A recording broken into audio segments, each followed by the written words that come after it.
early evening came and I waited for more phone calls, and I wondered what had happened. I thought maybe a letter a niece I had responded to had been misrepresented or misunderstood and fed the fires of fear and concern. And I read the letter over again and again, wondering what I, should have done. 5 minutes. Okay, thank you. I heard a knock on the door and didn't want to answer it. But I did. It was a brother, and he was there to talk. And I started trying to justify my letter to my niece, and he didn't know what I was talking about. And then he said, "Well, you haven't heard the news?" And I haven't read my email. My brother Chris had made his announcement. And so that was what had stirred the flames. It was at once bad news for me because I knew that it was an awful experience for Chris. But it was good news for me because I had someone I could talk to who would understand my feelings and my concerns and what I was trying to sort out and what I was trying to determine. I better close with this short. After my faith in Mormonism faded, an intense love for life and for our children fed my lingering hope for life after death. Nevertheless, I chanced an in-depth analysis. It was like investigating a murder plot of cosmic proportions, with me, Kathy, and our boys as intended victims. Upon concluding that life after death seemed insupportable, I felt as if I'd lost much of reality, yet reality had not budged, only my perceptions. I figured that I had been happy while holding to an illusion, so happiness was not dependent upon reality. There were still bike rides to make, meals to enjoy, children to tickle and to teach, and boundless curiosity to satisfy. During this time of inner searching, we went camping at Goblin Valley State Park. In the early hours of our first morning, long before even the most ambitious campers had disturbed the tranquility, the dim light revealed my 5-year-old son next to me.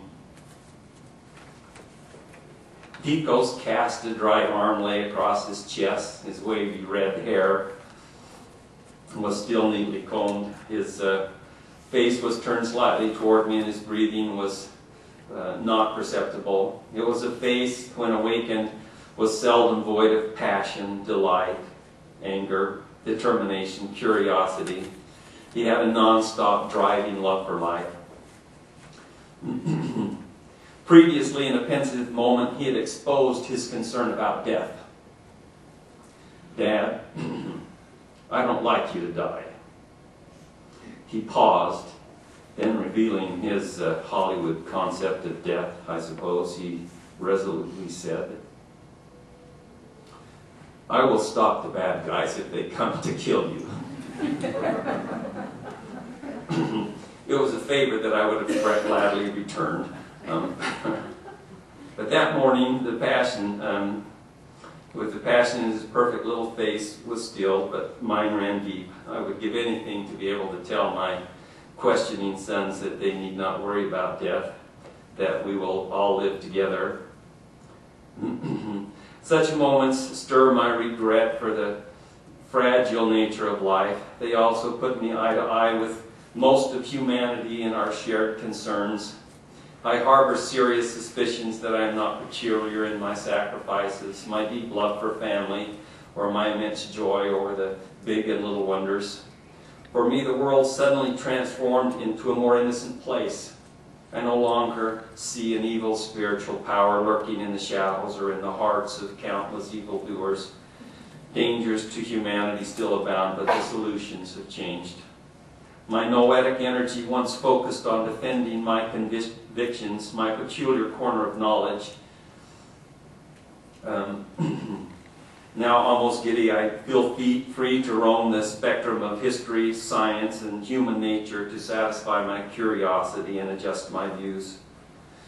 Gone is the burden of a rigid conviction that foreordains the value and legitimacy of every new observation and hypothesis. The euphoria resulting from new discoveries and the newly acquired time for thought and the freedom to explore and rethink my convictions is a welcome surprise and no small reward. Having not found God, shall I lower my expectations for humanity and live for the selfish, thrilling here and now?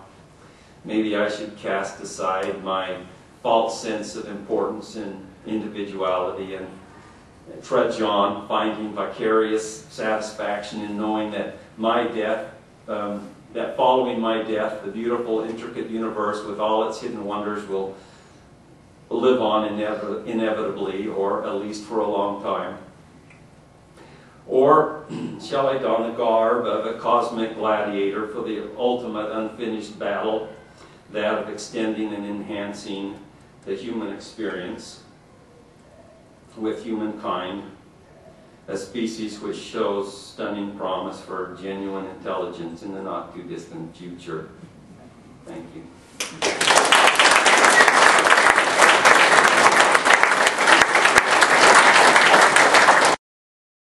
Yes.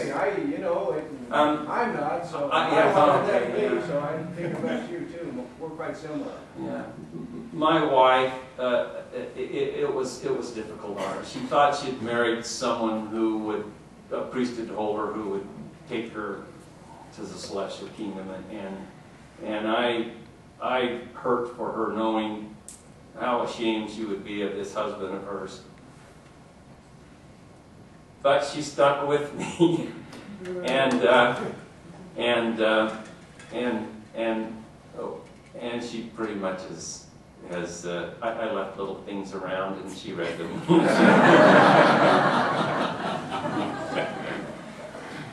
And she now is very active in the Unitarian fellowships along with me and my 3 boys.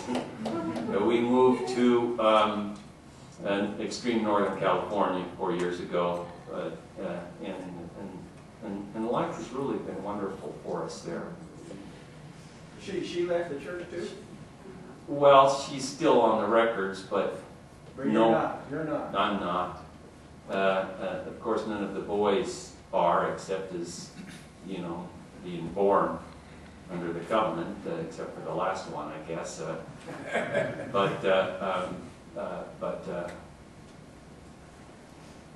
We don't get any visits except once in a while from the missionaries, which is always fun.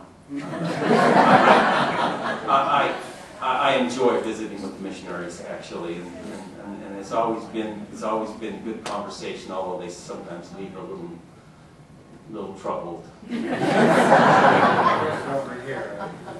Question over here. One more here. Yeah, are there any other brothers or sisters that have left, just you and Chris? No, just me and Chris, and I think they're digging in their heels. I think it'll be nieces and nephews, and I'll be glad when it starts to happen that I'm in Northern California. I had a couple of questions for you, Brad. You mentioned that you visited with some of the apologists. Were they forthright to you? Who were they? Were they really tell you kind of behind closed doors what it was like, or not? They put their very best spin on it, but I heard what I needed to hear. I needed to know if this book,